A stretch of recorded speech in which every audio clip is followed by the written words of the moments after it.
Hey everybody, this is Jaxie, and today we are going to be playing Close Combat Gateway to Caen. We are doing the Counterblow campaign with the Germans, and I'm really excited to play this.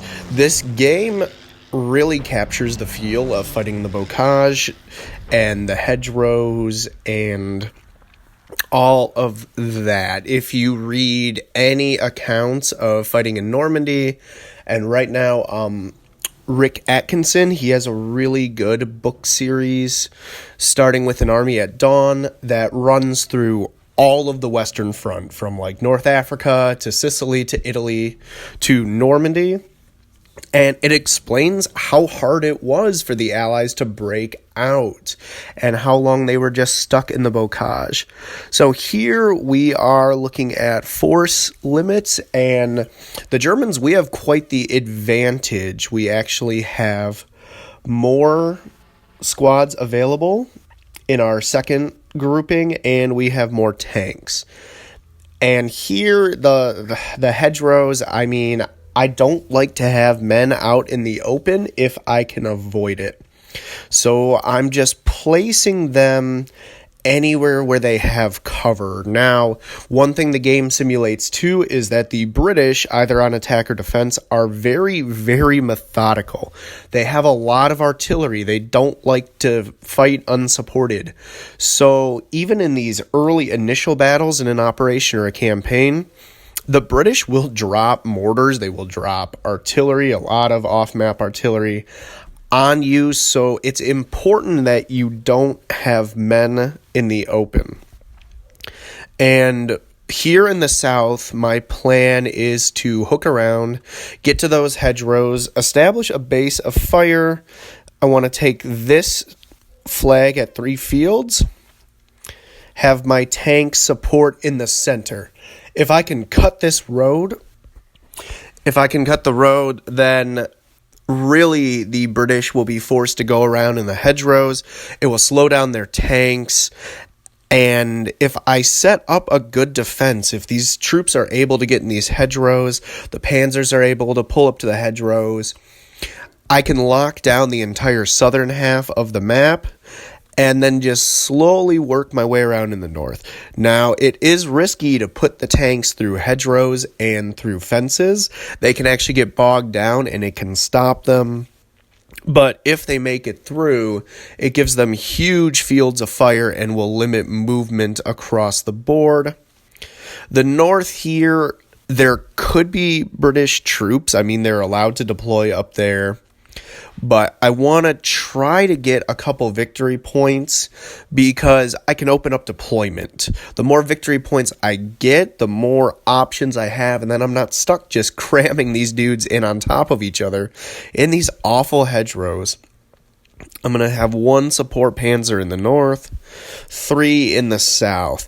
Now, these Panzer IVs, they're pretty good all around, but as we saw, there are some Churchills about, and depending on the facing and the distance, the Churchill armor really can give the Panzers fits.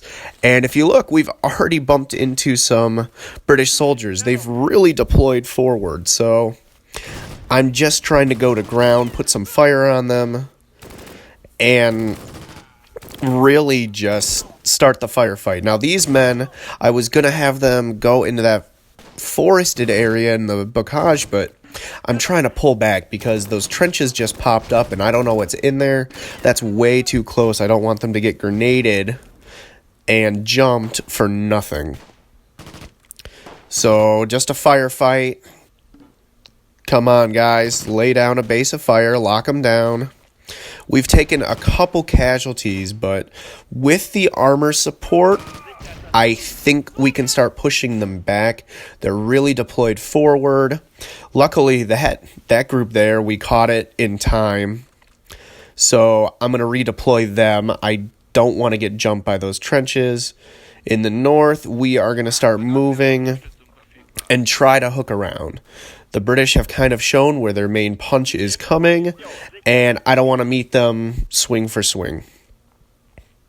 The narrow lane, we can see muzzle flashes. They're trying, but If I can just get this panzer into a better position, I can start doing counterfire. My men are hanging in. We had one or two go down, but their morale is still pretty high. This is the 9th SS Panzer Division, so they're going to be pretty decent troops, especially the Pioneers. They have a lot of support weapons. They're a little better than the Panzer Grenadiers. I'm going to keep using them until I run out, basically. You can see a couple light wounds. Some are getting afraid, but really we're just pushing, and I have an advantage in number of tanks, and I have to lean on that. The British, they have more artillery, and they have some mortars, and the mortar fire is already coming in, but we can do this. We just got to keep moving forward, keep hooking around. So we have enough points we've now taken in a broad front that we should be able to have better deployment if this battle doesn't go well. And man, those guys are just getting caught out in the open field. I'm going to try to deploy some smoke and just get them out of there, but they're so afraid. They're getting hit pretty hard. I'm bringing in a second tank. Hopefully another Panzer IV can lay down some fire. It looks like there's not a lot in the south, so I'm just going to move him up and try to lock down this narrow lane. I'm keeping some units in reserve. My headquarters are pretty far back. I have a couple sections that I haven't moved yet, just because so far, except for the narrow lane, the fighting's been pretty light. But I always like to keep a reserve in case things go poorly and the battle starts getting away from me. And that's what I'm going to do. Just moving up, and come on, tanks. You have 2 machine guns. You have a 75mm cannon. Push them out of there. Convince them that that's a bad idea. Oh, we got more British reinforcements showing up. Man, they really want this center point. I'm happy, though, they're attacking through the road. You can see all these casualties when they were caught out in the road in the open field, and this Panzer has a beautiful firing lane.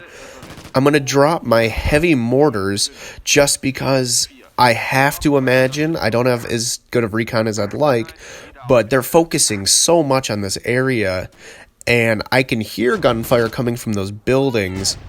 I just want to kick them out of the middle. If they're going to throw everything they have, I'm going to be flanking around, but I can get a lot of kills out in the open.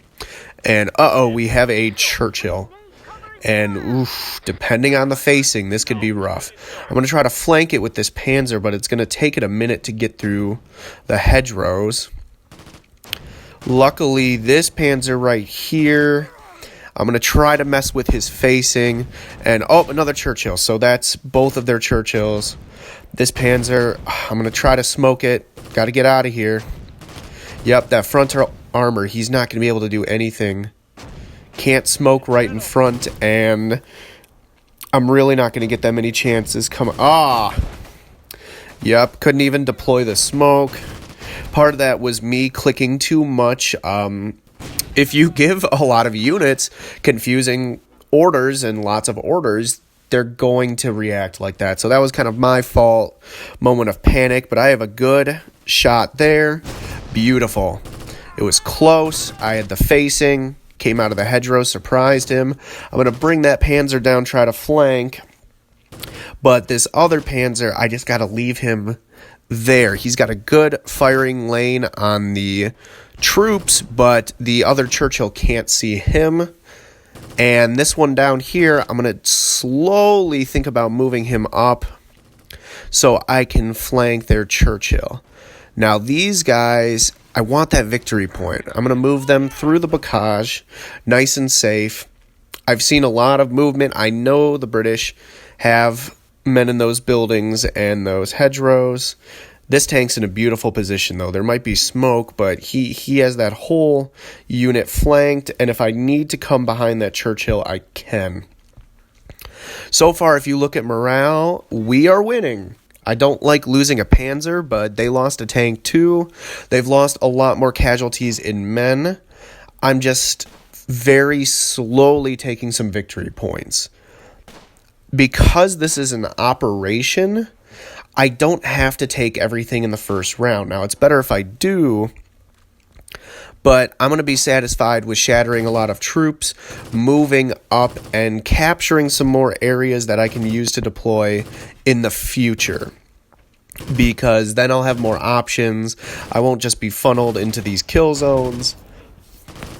So far, this is well. And right now they're marking me for planes, and he couldn't even turn around. Oh, this is starting to get expensive for my armor. He had such a good ambush position. He had completely locked down so many sections of infantry, and they still have more, but that air support, that artillery support, the British, it's Montgomery. General Montgomery is not going to move unless he has complete operational advantage. And so even though I'm on the attack, it's just nuts. And I know they have some heavy artillery as a theater asset for the operation. Haven't seen that dropped yet, but they still have the 2 mortars. And I'm down 2 tanks. They're down 1. I still have a minor morale advantage, though. I'm not ready to give up just yet. I would like to take some of those southern points. And, we found the rest. They have so many units at the narrow lane. I can't believe they still have the men to go and cover the north. This is crazy. You guys saw in the beginning, I outnumber them with like 2 extra sections, but ambush here, and yep, I'm in the open, they're in the hedgerow. That's the Bocage right there, like I was talking in the beginning of the video. It's just brutal, and I'm going to take the truce. You can see I've captured some more points and will be able to deploy better. Casualties, I did get the better of them as far as killed, but it's going to be rough going. So thank you guys for watching, and if you enjoy, leave a comment, like, or subscribe.